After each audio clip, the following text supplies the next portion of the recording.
Welcome to a special webinar about turkey trot preparation. This is intended for an audience of race organizers. If you're a timer and you missed the Tuesday one, that is recorded. We do have the slides for that. And then for those of you joining us today, we will give you a copy of the recording as well as the slides later on. If this is your first time joining GoToWebinar, just be aware that in that little toolbar, there's the ability to ask questions. We do have Matt Avery on the back end monitoring those. If you have any, feel free to drop them in right there. And then we'll also try to have some time at the end to do a little Q&A and make sure that we have those kind of socialized for the group. There's also a button for closed captions. You do have to turn that on your own session if you want to use that. So without further ado, let's dig in. So today we have a lot of ground to cover. We're going to be talking about kind of everything turkey trot related. So that means race day registration, check-in, race joy, the mobile timing app, and race day photos, run sign up results, and then some other race day check-in features. We're also going to try to highlight some numbers from 2024. When you do get these slides, you will actually be able to click on each of these images and they'll go to the specific blogs here, the 2024 with the data from last year, and then some early numbers from 2025. I believe that data is as of October 30th. So there's some notes on there, but in case you're wondering kind of how things are trending this year, or maybe some past trends to be aware of. I'll have some of these stats kind of smattered throughout the webinar as well for you to kind of have some reference points there. So without further ado, let's talk about race day registration. This is kind of the first piece of the puzzle here. Last year, over 1.1 million participants on RunSignup did turkey trots, 936 turkey trot races or Thanksgiving Day races, and then 322 races with over 1,000 participants. If you look at the annual growth there, that is going up. So keeping in mind that registration is an important part. At this point, you probably have registration open already, but what you're probably thinking ahead towards is the holiday on-site registration. How do we get people to register at packet pickup? What do we do about race day registration? Packet pickup and on-site registration are likely the first time your athletes will get FaceTime with you in your organization, or at least this year. So being organized and prepared for challenges is really the key to making sure that you have a smooth race day, both for yourself, for your staff, and your participants. And one of the keys to this is testing out your technology in advance. If you're only putting on just the one turkey trot a year, if you're a little rusty, maybe this is kind of the start of your season. It's a great reminder here to just test everything. Make sure everything's updated. Make sure everything is what you expect. Don't turn anything on for the first time on race day. So setting expectations in advance, you can really limit confusion. So you need to make sure that your participants know whether or not you're accepting on-site registrations. If you are accepting on-site registrations, which I would highly encourage you to do, making sure that you have registration open on RunSignup. Even if you switch things over to be on-site only registration, the registration window in RunSignup still needs to be open there. And then make sure that you're training your volunteers and staff and that you're communicating with them so that they know what to expect coming to the event. Most events do hold on-site registration during packet pickup, which we'll be abbreviating as PPU here. However, RunSignup's on-site registration page can be used as a registration station at any point after you turn it on. Some events have set up registration stations at running stores or sponsor locations leading up to the event. That's also a very popular option. So having as many types of on-site registration as possible, really giving people options and different avenues to register is important because that's going to keep lines to a minimum. The best way to keep lines down is to allow participants to register on their own phones. They're going to be the most comfortable there. They can do it in the parking lot. They can do it the morning of. It's just going to keep the lines down and the delays down as people are already registered when they show up. So regularly promoting price increase intervals.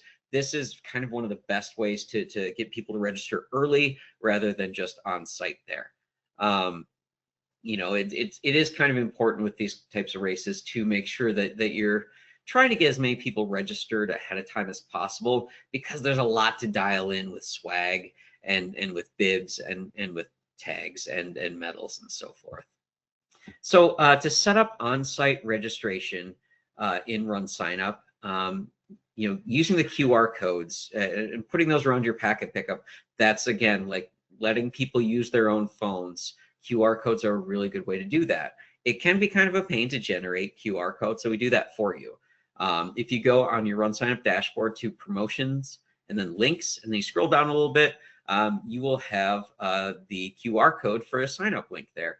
You can choose a small, medium, or large image, right click on that and save it, and then you can incorporate that into signage on site. You can also enable on-site registration. On-site registration is a way for people to register just on a specific device. So like say you have a computer kiosk there. You could have them use the on-site registration there. It's password protected, and it also has the ability to let you have a password protected way to accept cash and check payments while still getting all your participant information into RunSignup. If you have a timer who is relying on pulling the data from RunSignup, this is a really important piece, because they're not having to, or you're not having to, enter in paper registrations by hand. It is important when you use that cash or check password that you're not giving that to participants. If you have a station where you're accepting cash, make sure that you have a trained volunteer there who's the one inputting that. So just a little bit more of that screen so you can see what that looks like there. So some best practices for on-site registration: turn on on-site registration well in advance of race week and test it out. You know, the best way to do this, register yourself and or demo this process to the volunteers who are going to register people on site there. Another good thing to do if you're using on-site registration is make the home page on any devices you're using that on-site page. That way, if the browser gets closed, if someone navigates away from it somehow, you can just hit the home tab and it will bring it right back there. Make sure that your computers and tablets, any devices that you're using for anything on site, are up to date. If you're using the RaceDay check-in app, make sure the check-in app is up to date. Make sure you're not going to have like the surprise Windows update in the middle of packet pickup. That's everybody's favorite. And then if you're using on-site passwords and cache passwords, write them down, make sure you remember them, but do not make these the same as your RunSignup password. Print out QR codes for regular registration and just have those placed around the packet pickup area. Again, letting people use their own phones to register is the most efficient method here. If you are going to have limited or no internet access on site, plan to cut off registration before you download all your participants for the last time, and make sure that you have a planned method for communicating those on-site registrations, whether that's getting them into your RunSignup dashboard for later contact, whether that's getting them to your timer for results. Just make sure you have a plan for that. Race day is not the day for planning. So some best practices in that registration path. One of these is turning on group discounts and referrals. It's very easy, as you can see in this GIF. You can go to promotion, referral tracking, setup, and then you just turn it on. Referral tracking, if you just turn it on, it's not necessarily going to do anything. It's not going to harm you for not doing it, but keep in mind that features are not adopted unless they're promoted.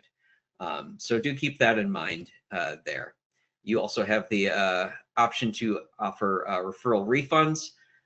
If people have, a certain number of people register with their shared link, they might get some money back or a percentage back there. That's a really good way to get people to promote your race for you. Those are older GIFs, because now when you renew or when you create your race for the first time, event insurance and referral rewards are enabled by default. And those are really good options to have. They're default for a reason. So just make sure that you have that. Don't miss any opportunities to raise your participation numbers there, and to raise the opportunity to raise money for causes that you're supporting. So streamlining the communication with participants, use the RunSignup email marketing features. We have email v2 out, and it has been out for some time, but that means that you have the option to add pieces of content to your emails very easily, like QR codes. We're going to be talking a lot about QR codes right now. If for some reason you don't know what a QR code is, it's probably something you've seen a lot of places. You scan it with your camera and it brings you somewhere, or it contains some embedded information that when scanned comes up. In this case, we are talking about using the QR code to bring up the participant registration ID. And that's really important when using the RaceDay check-in app, because that helps you speed up looking up the person you're assigning a bib to or checking in. So the registration ID QR code, that is the placeholder that you want to use for the QR code type there. You can see what it looks like here. You should have this in your email communication. If you're not familiar with it, I would say like now is a really good time to make sure that you have your email communication for race week planned out. In email v2 on RunSignup, you can use the schedule send option to prepare these emails all ahead of time, schedule them to send out. And because they're going to be drawing dynamically from your registration database, you don't have to worry about someone registering tomorrow or next week not being included in those participation lists. So you can plan your very simple packet pickup QR code reminder email today. Maybe you want to do that while I'm talking. If something is not particularly interesting to you, I promise we'll tie it all in at the end.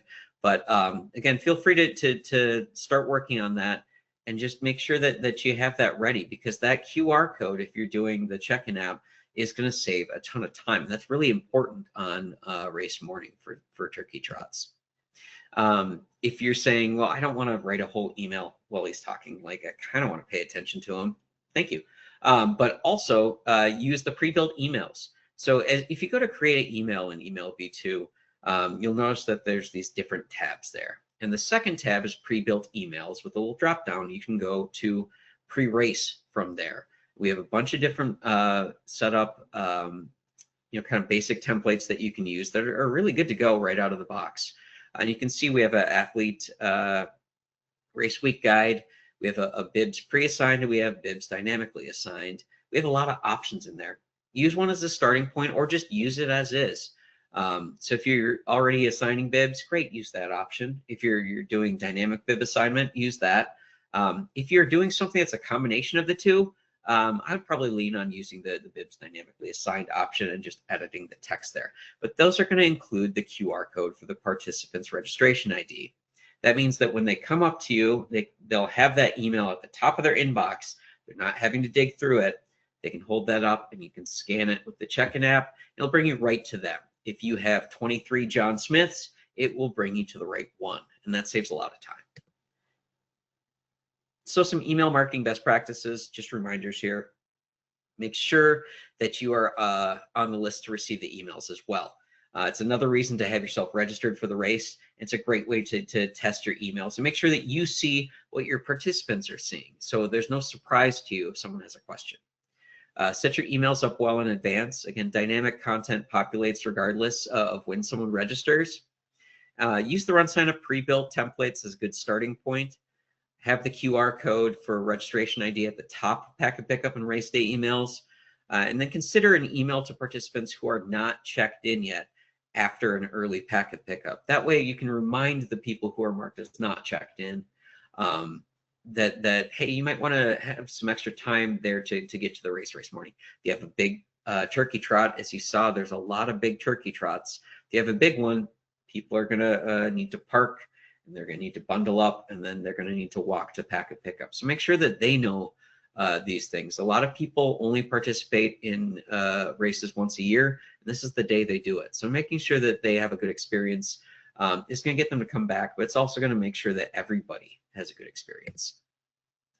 Another way that we can streamline things using RunSignup is using the giveaway inventories. Using the giveaway inventories tool in RunSignup helps streamline packet pickup and manage the athlete's expectations in advance of arriving on site. I saw in the questions, someone was saying that, hey, they've seen that a lot of people register really late. They super do. And that is really hard for you as organizers to make sure that you're tracking shirt sizes properly. So giveaway inventories is a really good way to do that. You don't need to cut off giveaway selections if you're using the inventory. It also integrates with the RaceDay check-in app.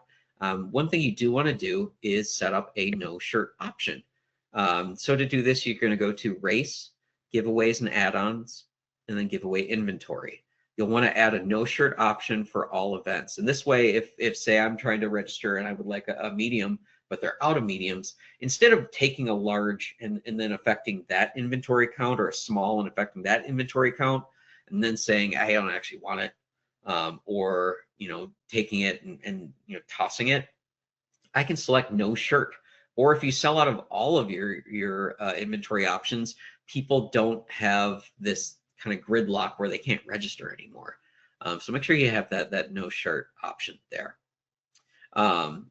Also, this provides a live breakdown of how many and of what sizes are still available. So these are really important. Just a side note, because these are rather high level things that I'm talking about here.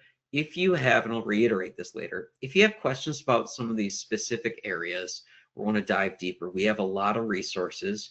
If you need some help being pointed towards those, don't hesitate to reach out. info@runsignup.com is a great email resource there to get some of these questions asked and answered. And so is our blog. We're very well indexed on Google. So feel free to just Google like RunSignup shirt inventory. And I can guarantee you that there's some help articles on that.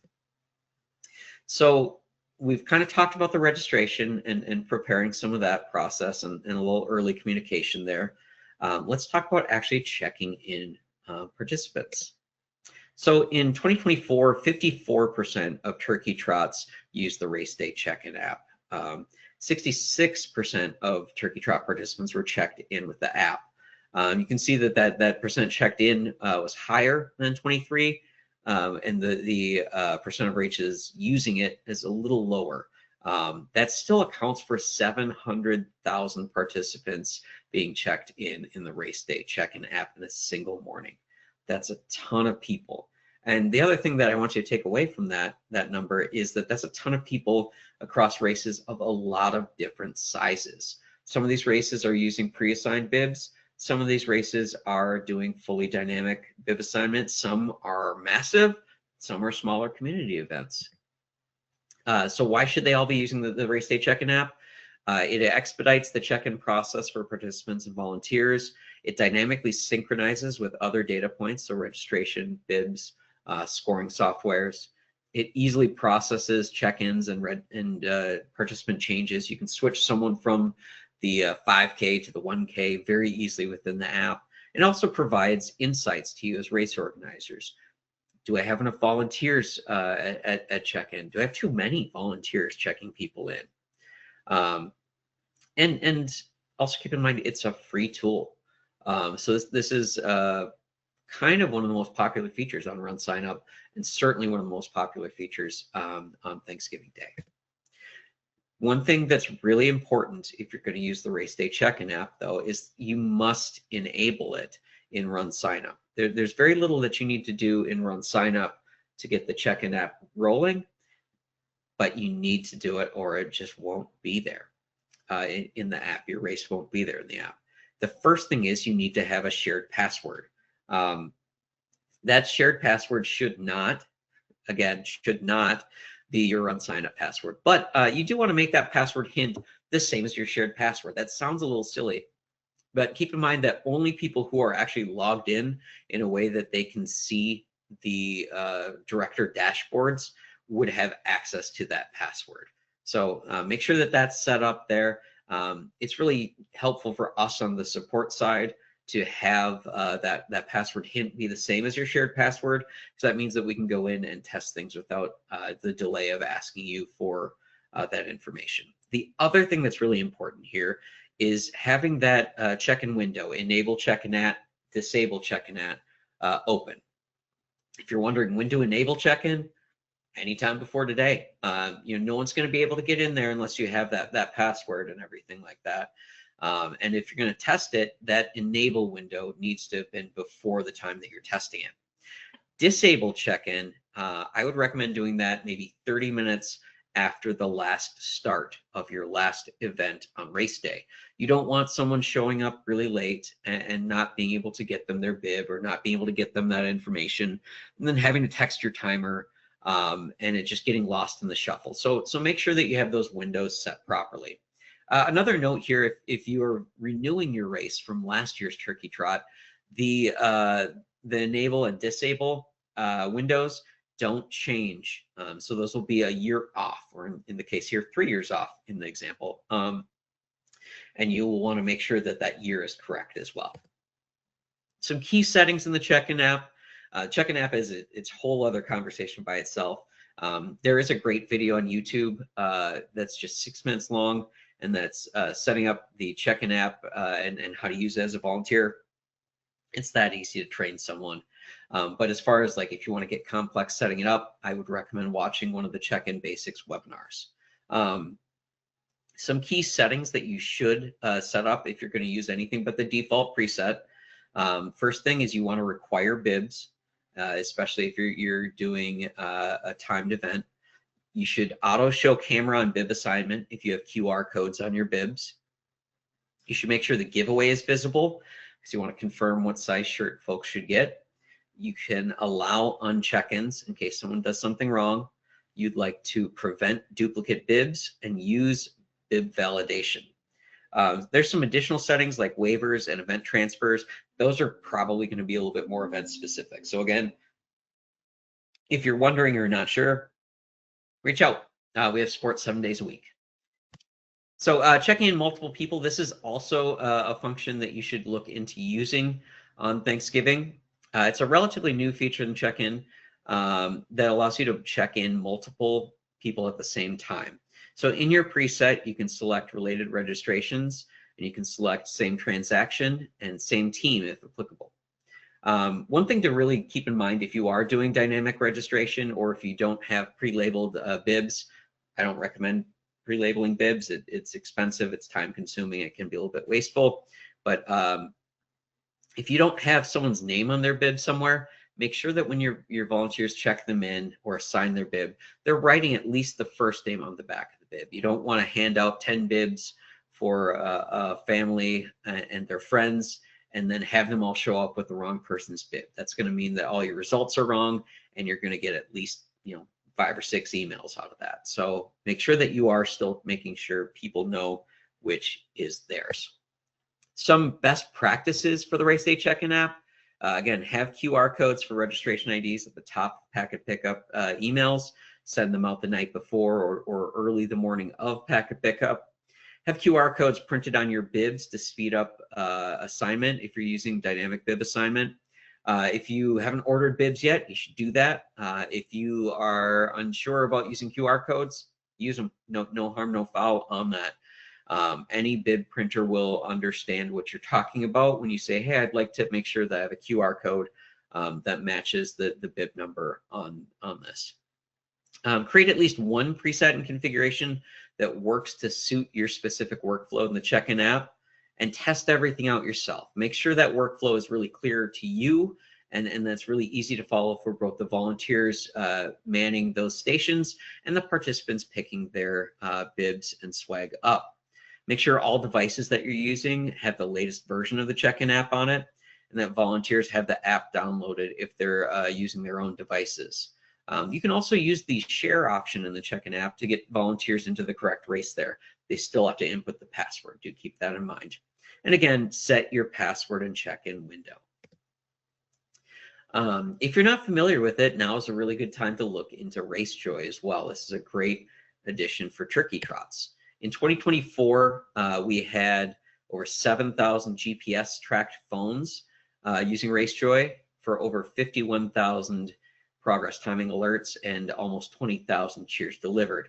That's 32 RaceDay partners providing RaceDay across 57 different events. That's a lot of people. That's a lot of additional reach for you and your sponsors too. Why should you be using RaceDay? It's a socially connected event experience. Participants can be tracked remotely by spectators through their phone.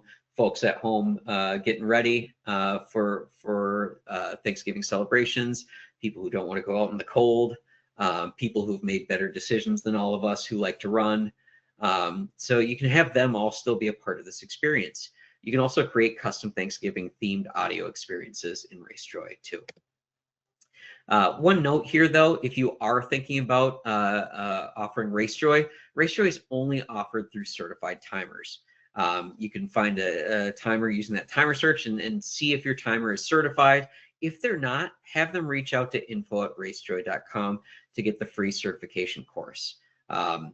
This will help facilitate a faster setup if you have your course map in GPX and KML format already. And again, you want to make sure that RaceDay is set up and enabled at least 10 days before the race, because, as I mentioned earlier, turning something on is different than promoting something. People aren't going to use it if they don't know it's there. And this is a really good way to show your sponsors some return value. Some additional features in RaceDay: spectators can send Thanksgiving cheers. You can have progress updates at every mile if they're using the GPS option. We have off-course alerts for on-site events. We have results integration. If you have a virtual component, this is a great way for people to have their virtual results submitted automatically. You can monitor things centrally. We do have the new bib and chip integration with RaceDay. So timers who are using timing hardware out there can still send notifications from any point with actual physical timing hardware on it. So instead of just the GPS tracking, everybody can now have notifications going out there to people spectating and to themselves. The RaceDay monitoring can be a really useful tool for you as the organizer. You don't have to be the timer to be looking at the RaceDay monitoring system. You can track individual participants. You can have a global view of participants and operations. My personal favorite is having the lead bike and the trail bike or sag wagon using RaceDay, so I can see where that last participant and that first participant are on the map at any given time. In the RaceDay monitoring, you have operations monitoring that provides both chip and GPS data if they're using the chip integration. And that makes it really easy to determine the leaders and just kind of see what's going on from a high level view. If you have kind of a race ops center, it's really good to have just on a monitor there at a glance. So we've got people out there on the course, they're participating, and then they're going to finish. And then what happens? Well, we've got results. RunSignup results is the next piece of this puzzle. In 2024, 23% of turkey trots sent result notifications out using our text and email notifications, and over 550,000 notifications were sent on Thanksgiving. You can see how much that has increased year over year down there at the bottom. Results can be pushed up to RunSignup Live. They need to be doing this if you are using those text and email notifications. If you activate that, RunSignup will send text and email notifications to the athlete and anyone signed up to track them. If you're wondering if you have this enabled, go to RaceDay Tools, Results, Set up Result Notifications and Links. And if you are doing this, make sure that your timer is aware of this and make sure that they're on the same page as you. Communication on that is pretty important because you don't want to advertise that you've got text notifications and then people come to the race and they just aren't going out because someone wasn't aware of that. So make sure everyone's on the same page there. Some of the perks of having results at RunSignup: you can click on the individual result to get additional detailed information. It's a great way for people to share this on social media. This also provides photos that are tagged for that participant's bib number, which is now going to be even more effective with the mobile timing photos, which we'll talk about in a moment. You can also have custom finisher certificates there with sponsors, your logo, their information. It's just a really great kind of one-stop shop for post-race. So some best practices here. Make sure that your timer is aware of your reporting needs and is prepared to publish results live if you're using text or email notifications. This should be pretty doable for timers across almost any timing software. In particular, RaceDay scoring is going to do this incredibly efficiently. So make sure you're communicating it and that they know your expectations there. If you do turn on text and email notifications after registration has been open, if you see this today and go, oh shoot, I should do that, send instructions to registrants for signing up after the fact. You can find a little bit more information about doing that on this link here. And then make it easy for participants to find the results link on your website. Make sure it's somewhere that they can easily find, not just on a desktop, but on their phone too. Set up certificates in advance. Make sure they look good. It's a really nice touch point. You don't want to set it up, Monday after the race. By that time, you've probably lost a little bit of your audience's attention. You want them to go home from this race and show everybody that they're celebrating with. If you are using the Photos platform, make sure you set up watermarks ahead of time. More on that in just a moment here. This is that moment. For race day photos, stats from 2024, 16% of races uploaded photos on Thanksgiving Day. 102,000 photos were uploaded that day. That's going to be a lot more this year. And you'll see why when we get to the mobile timing photos. Why should you be doing photos? They improve the race day experience, makes happier participants, creates positive word of mouth, gets you easy social engagement. People share these. It helps turn current spectators into future participants. And again, just a reminder that and you probably know this, but turkey trots are often the only race that some people run each year.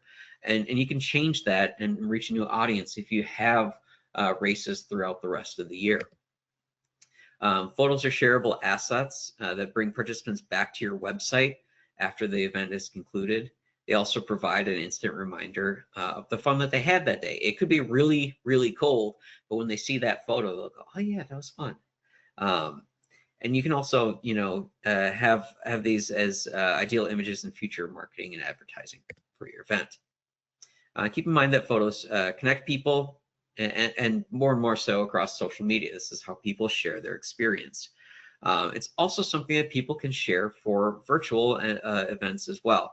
And using that watermark on the photos is a really good way to provide an additional branding opportunity or a sponsor activation. So one thing you need to do if you have someone external from your organization uploading photos, they need to have access to it or they need to give you the photos. To do this, users need to have access to photos in their profile, in the RunSignup profile attached to dashboard access. To do this, go to secure access and info sharing, set up dashboard page access, and then you can add the access. This user must have photos checked there to offer this. When you send this invite for this level of access, keep in mind that you should be sending it to the email that they have a RunSignup account associated with, because it does use that as authentication. In the photos setup, again, go to photos setup. You have a couple options here as far as control for tagging, as far as who can upload things, as far as watermarks. You do want to set that watermark up ahead of time, if nothing else. So you can see what this looks like here. If we go look at Bob's result page here, you've got all these photos. And if we click into those photos, we see the watermark overlaid on them. And so you can see all the fun that he's having out there, which is going to make people want to go do it again. And it's going to make him remember what a good time he had and come back again next year. And we've made it really easy for you as organizers to get photos uploaded. Even if you don't have professional photographers, you can still have race day photos in your RunSignup results and on your RunSignup page. To do this, you're going to use the mobile timing app in photo mode. So you'd go, and this will be a fairly familiar workflow for you if you've used the check-in app. But the Race Day Photos is a fully integrated solution that allows volunteers or staff to take photos on race day and have them automatically uploaded to the RunSignup photo platform, which then tags them based on the bib number. So to do this, you need to download the mobile timing app. You need to import a race from RunSignup. You should be logged in and authorized using the OAuth method. to do this. And then you're going to import the race from RunSignup and select photo capture. You can create an album to place photos in from the app itself, or you can have it created already on the platform. Just select an album from within the app and then take photos. These photos are automatically uploaded to RunSignup's photo platform and tagged with bib numbers and linked to the results. You can determine if this happens on cellular data or on Wi-Fi only. These are not stored on your phone once they're uploaded to RunSignup, so you don't need to worry about that. So again, import a race from RunSignup, select photo capture and an album or create a new album. Keep in mind that that album is forward facing and what the participants would see there. And then just a little bit of navigation here, because this is potentially the first time that some of you have seen this. This is the main screen of the mobile photos. There's a gear setting in the upper right-hand corner where you can get to settings. We'll talk about those in a moment. The count shows how many photos have been taken and if they're uploaded or not. Green means they're all uploaded. Yellow means some, but not all. Red means there are photos waiting to be uploaded, and the number pending is not changed for more than 15 minutes, or you have no connection to the internet. And then tapping on this number will tell the number of photos taken and the number remaining to be uploaded there. You can turn the flash on and off. You can flip the camera around. Those of you who've taken selfies know that maybe not. And then you can manually capture using that button there, or go to the home page there on the little home icon. If you go into the settings, we have a bunch of different information here, including the login info on RunSignup and the device's name. It'll tell you which album is selected to upload photos to. And then you have some options for the size and quality of the images. Image quality is high, medium, low, and image compression is high, medium, or low as well. You also can see if you're uploading on Wi-Fi only. You have the option to determine that. If you do have it set to Wi-Fi only, photos won't upload until that device is connected to a Wi-Fi network. You can also set up auto capture here. This does require you to start the auto capture, but you can determine how long this device will auto capture and how often it will auto capture. And then we also tell you the estimated data usage based on the quality and compression of those images and the frequency that you're taking them at. You know, for example, I was at a marathon. I set 2 devices to take photos every 5 seconds each, alternating sides, and just left them for 5 hours. It was great. So some best practices. Here's one of the photos from the event. Always set at least 1 watermark. Test your framing. You can set up a test album and delete it and the photos in it once you have your framing and logo sizing correct. Keep in mind that these upload right away, so you can test this, you know, kind of in the moment. If you do have a logo that's too big, or maybe you want an alternate logo that will be on the tagged photos, you can set up a hidden sponsor by going to Sponsors, Manage, and hide this sponsor. So you could create a smaller or more image-friendly logo for this. Some best practices for tagging the photos, for getting them automatically tagged. Make sure your numbers are easily visible. 4-digit bib ranges are best, and good kerning, which is the spacing between the characters, is important there. There's no like clear definition of what that is. You'll just know it if you see it. And then if you're pulling those photos somewhere for some reason, that's the format that you would use for that. And then let's talk about a couple more functions for RaceDay check-in. Say you've got 10 tablets that you're renting for packet pickup. There's a lot you can do with those after you've checked in participants. The first thing you can do is use them as a results kiosk. It's as simple as changing their configuration to results kiosk. Participants can then search for their bib number, and it will pull up their page and their results. So here's a little workflow on that. And another newer feature is using the kiosks for a medical tent if you have one. This is something where the medical tent can look up by bib and see that participant's information, and they can check them into the medical tent. They can also check them out of the medical tent. This gives you as organizers a much better high-level view of what's going on with your race. And if someone's radioing in, where is so-and-so, you can go see. Okay, they were checked into the medical tent. They haven't been checked out yet, or they're checked out, 20 minutes ago.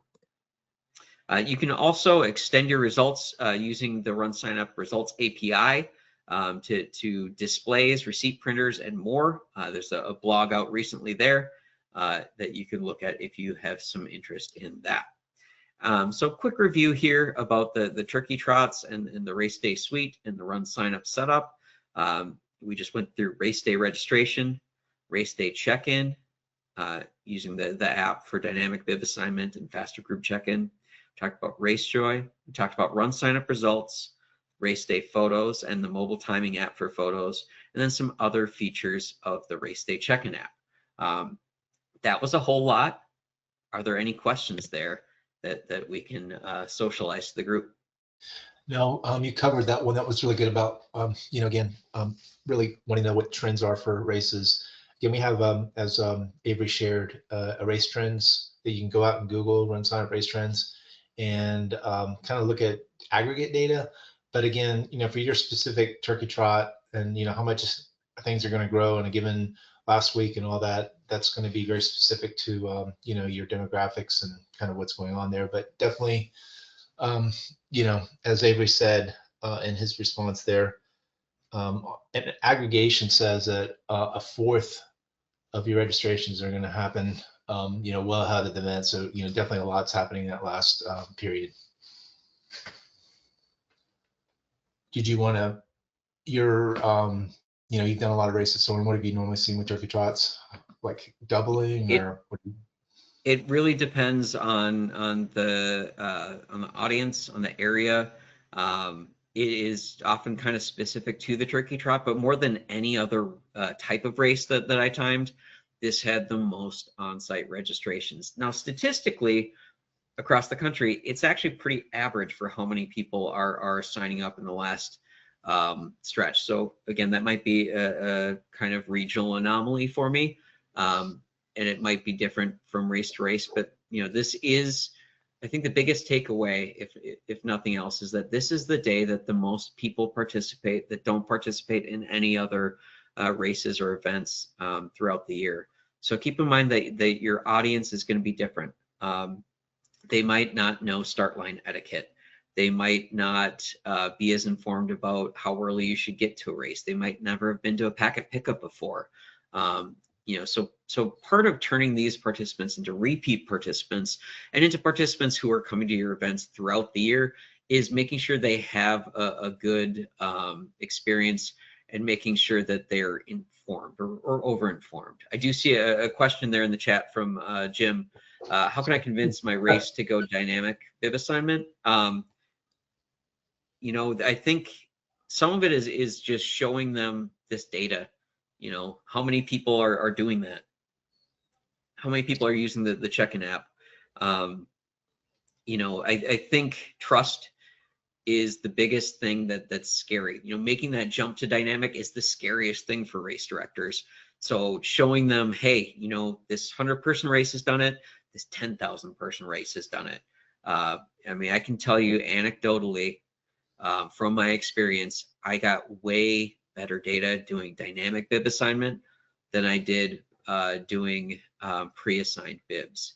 And part of that is that, the thing to keep in mind if someone's worried about this, hey, I handed out the wrong packet by accident and everything's pre-assigned. Well, you handed out the wrong packet, which means you have to get another packet, but you also handed out someone else's packet. You just burned 3 packets of pre-assigned stuff.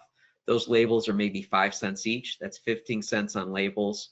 That's a lot of labor going into that. And for the pre-assignment, if you're labeling them, that's a lot of extra volunteers. You need to go look for everything. Doing fully pre-assigned is a much larger volunteer load, is a much larger staff cost. And it also, honestly, it does have more room for error. With the RaceDay check-in app, you can really keep people between the ditches by doing those things that we talked about in best practices, by having bib validation, by using those QR codes. There's a lot less error and a lot less room for burning 2, 3, 4 bibs at a time there. I see a So couple of questions. Oh, go ahead. earlier you talked about giveaways. Can you just, again, I think a good discussion about giveaways is, you talked about the inventory, but obviously you're trying to manage this craziness all the way down to race day.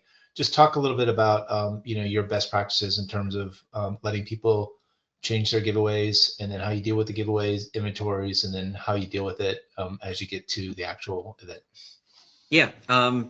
In RunSignup, we do have some projection based on your previous years. If you have the sizing consistent, and it's based on your registration trends, that can be a helpful thing looking at leading up to this. I used to do some count management across a number of different locations for the same organization. So having a rough idea is important. Having that no shirt option is really important, because you don't want someone to get a shirt that they didn't want just because it wasn't available to them to not get a shirt. Because again, like this kind of goes back to that dynamic question. Okay, they couldn't get a medium, they got a large. Well, now someone else doesn't get a large, and you're just kind of kicking that can down the road or compounding it. So being a little strict with your shirt sizing leading up to it is helpful, and then just have those exchanges available after the race. Typically, turkey trots don't have the same like post-race party, so there's a little bit more bandwidth to have them come back and exchange shirts, but only after everybody's picked up.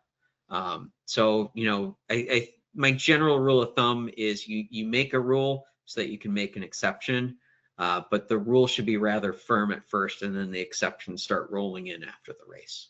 Yeah, and so being able to change it, up to the race, there's a couple options that Avery outlined there. One is allowing people to update their profile again if the inventory is there, and then again handling it through your own contact and changing it on the dashboard.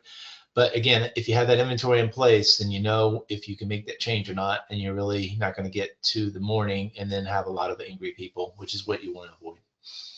Yes. Try to keep the angry people for the football games. So some questions about dynamic bib assignment and how all these things talk to each other. One thing to take away here is that race day check-in app, if you assign a bib number in the check-in app and you have internet, it's going to be reflected in RunSignup. If it's reflected in RunSignup, that means that your timer will have it in their software, whether they're using something other than race day scoring, or if it's in race day scoring, it's in there too. The end goal with the race day suite of products is that we're working on the same set of data for everyone. When we talk about the mobile timing photos, the photos don't need to know anything.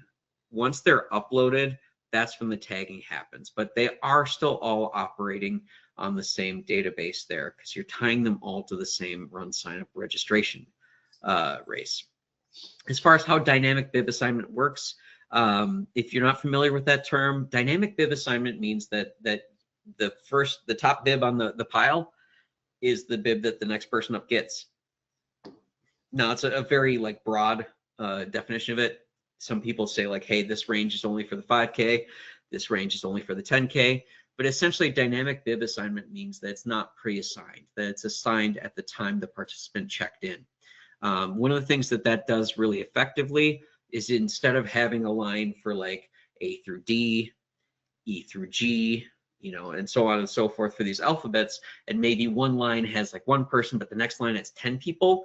If you're doing dynamic, it's just next up. So instead of having one line with one person, one line with 10 people, it's just next up, and those lines just flow so much faster. If you're using the quick check-in method, meaning that there's a QR code on the bib and that participants have that QR code on their phone to show, you can check people in about 6 seconds each. If you have a 1,000-person turkey trot, that's a lot of time saved. I am not good at math, which is not what you want to hear from a timer, but what is 6? That'd be 6,000 seconds, which is, what is that, like an hour of volunteer time across everything? 2 hours. 2 hours. 2 hours. There you go. Even better than I thought it was. So, considering these options and considering them now, it is a pretty good thing to do. Again, like if you have questions, info@runsignup.com, using our support articles. You can also reach out for one-on-one booking. You know, if you have an organizer who or a timer who's maybe not as sure on dynamic, I'm happy to sit down and talk them through how to do it and best practices there. Yeah. And there was one person out there really wanting to understand, how to use mobile timing to actually time a very small event. I definitely invite you to send an email in, and we can give you some one-on-one attention there. I know you have a lot of questions about mobile timing and how to do that. It's probably best handled with a support email. Yeah, that's definitely something that's going to take more than a couple minutes to talk through. But everything goes back to the same points that I want folks to take away from this. If you're going to do something, test it. Make sure that you know what it's going to look like for you, for your volunteers, for your participants, and make sure that you're comfortable with it. And if you test it, you can edit it and you can test it again. There's very little that you can do that will break everything in this world. And just one other question that kind of came up during the flow here, which is a really great flow. Really appreciate everybody's attendance today. Again, about photos. If you're working with a professional, you definitely want to keep working with a professional. They have a way to upload all their photos and still have them auto tagged and everything. They don't need to use the photo app. But again, if you want to augment, it's all about augmentation of your experience, and put some other volunteers out on the course or different points, maybe the turnaround, and have those photos also included, not just to finish. Then the photo app really gives you a great opportunity to expand your photo coverage of the course and augment the data that your professional is doing at the finish line. So definitely something to think about, play around with it. Super easy. Again, these phones are very high quality phones now, but never will replace the professional. I can go back here just to highlight that. This isn't going to replace a professionally edited, selected, framed photo, but someone getting one really nice professional photo and 9 of these automatically captured ones, that's going to go a long ways. That's 10 photos, and one's the great one, but people, as we've seen with polls and stuff, they like quantity over quality, but quality really matters there. Yeah, Danny, we don't really have like a forum where you go. It really is info@RunSignup to be. And then again, as Soren talked about, we have very high SEO. If you just Google your question of how to do something on our platform, you're going to find a video. We have 2 people that just build a lot of content. It'll tell you exactly how to do what you need to do, and then you can have follow-on questions with info. And that's typically how the questions get answered in terms of our platform. Mm-hmm. Just another reminder for everyone, we will follow up with a email that includes this webinar recording as well as the slides later on today. So if you don't remember something, you'll be able to rewatch it. You'll be able to go back to that slide and kind of go through things at your own speed. I know this was rather fast and definitely a high level. But going back to that last question, I will say for those that are on Facebook, there's a really great website, a really great resource out there. It's called Race Directors HQ. Race Directors HQ. A lot of our users are out there, and they're definitely helping each other with these types of questions. It's definitely an area that you might want to join. Definitely see a lot of great conversations out there. Race Directors HQ. Mm-hmm. Yeah, I mean, do keep in mind that RunSignup, it's a good chance that if you have a runner, they've run a RunSignup race. If you know another race director, they've been a part of something with RunSignup on some level. And because of the flexibility of the platform, there's a lot of different ways to do a lot of different things. And the right one is the one that's right for your race. But reach out. People might have ideas on what's worked best for them. And again, the thing that works best for you is the right way to do it. Right. If there are no more questions in there, thank you all for joining us today. And I hope the lead up to your turkey trot goes really well. Gobble, gobble, gobble. Bye.